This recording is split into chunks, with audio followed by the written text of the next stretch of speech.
அவர் சொன்னார், நான் ஒரு ரூபா கொடுத்தா, நம்ம தம்பி உதயநிதி கூட தேர்தல் நேரத்தில் பேசினார், 29ன்னு ஒரு பலகையை பிடிச்சிட்டே வந்தார். நாம் 1 ரூபாய் கொடுத்தால் 29 காசு என்று. நான் வேற மாதிரி சொல்கிறேன். நிதிக்குழுன்னு ஒன்று இருக்குது, ஃபைனான்ஸ் கமிஷன். முதல்ல திட்டக்குழுன்னு ஒன்று இருந்துச்சு, பிளானிங் கமிஷன். இப்போ அது கிடையாது. அதுக்கு பதிலாக நிதி ஆயோக்னு ஒன்று இருக்குது. அந்த திட்டக்குழுவுக்கு ஒரு காலத்தில் தலைவராக இருந்தவர் மன்மோகன் சிங், அப்புறம் ரிசர்வ் பேங்க் கவர்னர், அப்புறம் இந்த நாட்டின் நிதி அமைச்சர், அதற்கு பின்னால் அவர் பிரதமர். இந்த ராஜேந்திர மாதிரி இப்படி படிப்படியாக மாணவரணி, இளைஞரணி, மாவட்ட செயலாளர், மந்திரி, அது மாதிரி அவர் வந்தவர்.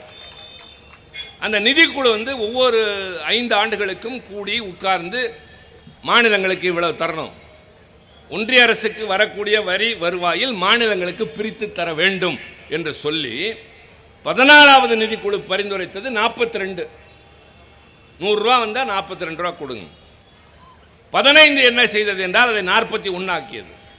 நம்முடைய கோரிக்கை இது 50 ஆக்குங்கள் என்று. ஆனால் தரப்படுவது எவ்வளவு தெரியுமா? வெறும் 32 தான்.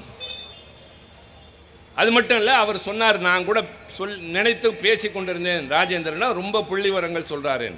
ஆனால் நம்ம மக்களுக்கு எல்லாம் புரியும். தமிழ்நாட்டின் மக்கள் தொகை இந்தியாவில் மொத்தம் 5 கிட்டத்தட்ட 6 விழுக்காடு. நாம் தருகின்ற பணம் எவ்வளவு தெரியுமா? இந்தியாவினுடைய ஒட்டுமொத்த வரி வருவாயில், அதாவது ஜிடிபி, அதில் நாம் தருகின்ற பணம் என்பது 10%. ஆனால் நமக்கு அவர்கள் தருவது வெறும் 4.25%.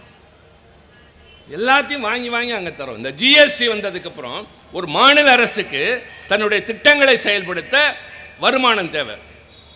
அதை எப்படி ஈட்டுவதென்றால் வரி வருவாயின் மூலம். ஒரு அரசாங்கம் எப்படி வரி வசூலிக்க வேண்டும் தெரியுமா? மலரிலிருந்து வண்டு தேனெடுப்பதை போல. அது எப்படி என்றால், ஒரு மலரில் வண்டு உட்கார்வது தெரியும், பின்னர் பறந்து செல்வது தெரியும், இடையில் யாருக்கும் தெரியாமல் மலருக்கும் நோகாமல் தேனை எடுத்து செல்கிற அந்த வண்டினுடைய முறையை போல ஒரு அரசாங்கம் மக்களை வருத்தாமல் வரி எடுக்க வேண்டும். அப்படி நாம் வாங்கி கொண்டிருந்த விற்பனை வரி, வாட் வரி, இந்த சர்வீஸ் டேக்ஸ், இதெல்லாம் சேர்த்து ஜிஎஸ்டி என்று ஆக்கி ஒட்டுமொத்தமாக இந்தியாவிற்கு முழுவதும் உங்களுக்கு நாங்கள் அதிலேருந்து இழப்பீடு தருகிறோம் என்று சொல்லி வாங்கினாங்கல்ல, எல்லா வரி வருவாயும் எடுத்துகிட்டு போயிட்டாங்க. இப்போ அரசாங்கத்திற்கு இருக்கக்கூடிய வருமானம் 2 தான், ஃபியூயல் சர்சார்ஜ், அப்புறம் இந்த மது பானம். ஆனால் அவர்கள் என்ன செய்கிறார்கள் என்றால், இந்த பிரித்து கொடுக்கின்ற வருமானம் ஒரு பக்கம், இது இல்லாமல் ஜிஎஸ்டி காம்பன்சேஷன், நாங்கள் அதுக்கு இழப்பீடு தரணும்னு உங்களுக்கு தெரியாமல் ஒரு சர்சார்ஜ் போடுறாங்க, ஒரு செஸ் வரி.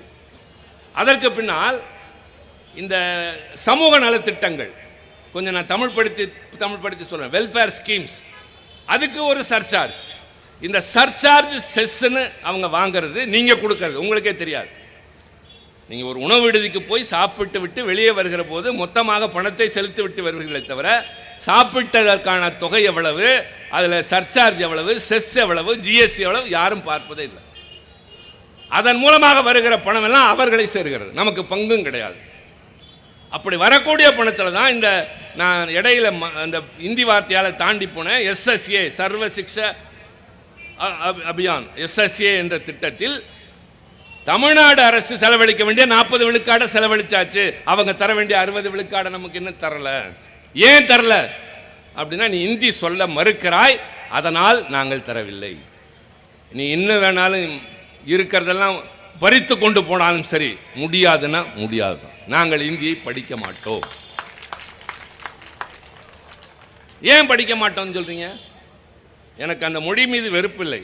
நான் கடந்த முறை பேசுகிற போது நிதியமைச்சரை வைத்துக் கொண்டு சொன்னேன். அவர் மக்களவையில் பேசினார், நான் தமிழ்நாட்டில் பிறந்தவர், என்னை இந்தி படிக்க விடாமல் தடுத்ததே திமுக தான் என்று பேசினார். பின்னர் இங்கே வந்தபோது அங்கே பேசியதற்கு இங்கே நான் பதில் சொன்னேன். அம்மையார் சொன்னார், தமிழ்நாட்டில் திமுக படிக்க விடாமல் தடுத்தது என்று. ஒன்றை புரிந்து கொள்ளுங்கள், நாங்கள் யாரையும் எதையும் படிக்கக்கூடாது என்று சொன்னதே இல்லை. எனக்கு இந்தியும் எதிரி இல்லை, இந்தி பேசுகிறவனும் எதிரி இல்லை. தமிழ்நாட்டில் தான் தட்சிண இந்தி பிரச்சார சபா என்று தெற்கிலே இருக்கிற இந்தி பிரச்சார சபாக்களின் தலைமையகம் சென்னையில் இருக்கிறது. ஆண்டுதோறும் 4 லட்சம் பேர் படித்து பட்டம் பெறுகிறார்கள். நாங்கள் இந்தி வெறுக்கிறோம் என்றால் அந்த சபை இங்கே இருக்காது. நாங்கள் இந்தி திணிப்பை எதிர்க்கிறோம். இதை படித்தால்தான் வேலை என்கிறாய் அல்லவா, அதை எதிர்க்கிறோம். இதை படித்தால்தான் பணி உயர்வு என்கிறாய் அல்லவா, அதை எதிர்க்கிறோம். நாங்கள் எதையும் விரும்பி ஏற்றுக்கொள்வோமே தவிர இதைத்தான் செய்ய வேண்டும் என்று நிர்பந்தித்தால் எதிர்த்து நிற்கிற உரிமை உணர்வு தமிழனுக்கு உண்டு. அது எங்கள் தலைவர்கள் தந்துவிட்டு போயிருக்கிறார்கள். ஆக இந்த புதிய பாடத்தை கல்விக் கொள்கை, தேசிய புதிய கல்விக் கொள்கை, நேஷனல் எஜுகேஷன் பாலிசி, அதில் சொல்லப்படுகிற மாதிரி நீங்கள் இந்தியிலே சொல்லவில்லை, அதனாலே நான் தரமாட்டேன் என்று சொல்லுகிற ஒரு அரசு மிரட்டி பார்க்கிறது. ஆனால் தளபதி மு.க. ஸ்டாலின் பணியாது.